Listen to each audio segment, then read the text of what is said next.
Bringing you the news and information you need from the people making a difference. This is Comcast Newsmakers.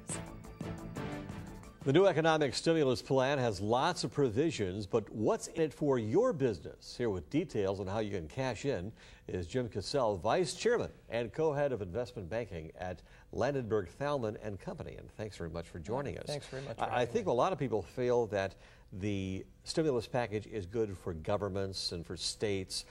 But individuals can get a piece of that pie too, right? There are provisions in the stimulus. Some can be trickled down when they say it's good for governments. The governments have to spend that money, and that money will be used to hire companies. Those companies will hire people, and that will be part of the stimulus. So how can businesses get involved?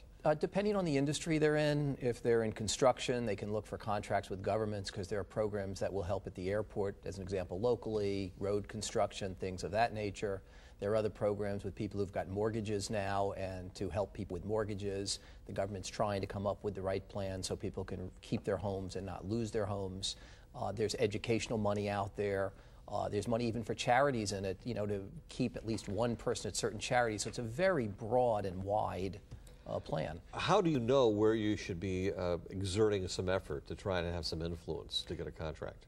Individuals or business owners have to look at there are plenty of government websites. There are websites set up by the federal government. There are websites set up by the state government. There are websites set up even by Dade County.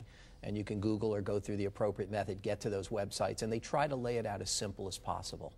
Is there something there for everybody? Well, there's something there for many people. There's certain people who won't get things. It's sad, the person who went out and applied for a mortgage and is paying that mortgage and may not qualify because they're not in trouble, so they're not going to get as much as others. But it still helps all of us because the economy the way it is, with unemployment continuing to rise, and that will continue for a period of time, it's important that we help people in the country. What's the most efficient method to go in there to figure out if there's some relief coming to a company that you have a niche in? It's hard to say. There's probably no simple method. Certain public companies announce when they're able to access that capital. Other times you read it in the press. Other times you have to just do a lot of digging and searching and talk to people at the companies. You do some investment banking. Does any part of the stimulus package concern you? Well, obviously, investment bankers have taken somewhat of a hit. Some of this has been blamed on the investment banking community and what they've done. I don't think that's right. I think the investment bankers, along with other commercial bankers, the government, everybody's at fault if one wants to blame someone. No one forced the consumer to take out a mortgage that they couldn't afford to pay back or to buy a house they couldn't afford. So there's plenty of blame, but I don't think the issue today is blame. I think the issue today is what kind of solutions can be put in place. And the government at every level is working very hard, and not only in the United States, but frankly in other countries around the world, whether it be China or Europe. They're working very hard to be able to get the stimulus going, and it's not an overnight plan. It's going to take a lot of the money that's been allocated is over a 2- and 3-year period, so it won't happen overnight. And there are methods and time frames that we'll have to be patient for. So you think this will jumpstart the economy, but people have to take action? People have to take action. People have to be accountable. People do have to take action. The government's just not going to bring a pile of money and drop it on their doorstep, nor should they. And the government has to be prudent. They're spending a lot of money. They have to be careful where we spend it, not to waste it. We don't want a situation where we wasted billions of dollars reconstructing Iraq as an example. We don't want to do the same thing here. Any constraints that people should watch out for, like will minority businesses be favored? There will be certain minority benefits, but no more than in the past. And they're not really being favored, they're being helped. Mm-hmm.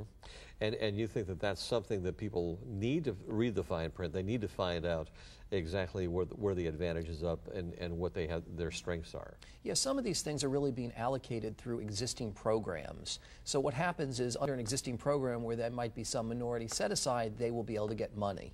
So it's different for every business today. And what industries you think will benefit the most? Well, there's certain healthcare is going to benefit in terms of software and other things, but there are many other industries. The housing industry at some point will be helped. Okay. This hour's newsmaker, Jim Cassell, with ways your business can get a break with the economic stimulus plan. I'm Spiro Canton. Thanks for joining us. The preceding has been a presentation of Comcast Newsmakers. And now, back to CNN Headline News.